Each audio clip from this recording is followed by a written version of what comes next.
বাচ্চাদের খাওয়া পর্ব শেষ হলে বড়রা খেতে বসলেন।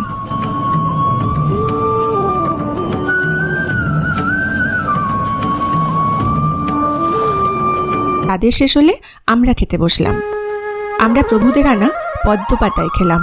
তখন প্রভুরা আমাদের পরিবেশন করছিলেন। তাদের আন্তরিকতা ভাষায় প্রকাশ করা যাবে না। আমাদের খাওয়া শেষ হলে সবার শেষে প্রভুরা খেতে বসলেন। খাবার পর একটু বিশ্রাম নিয়ে জামা কাপড় বিলি হলো।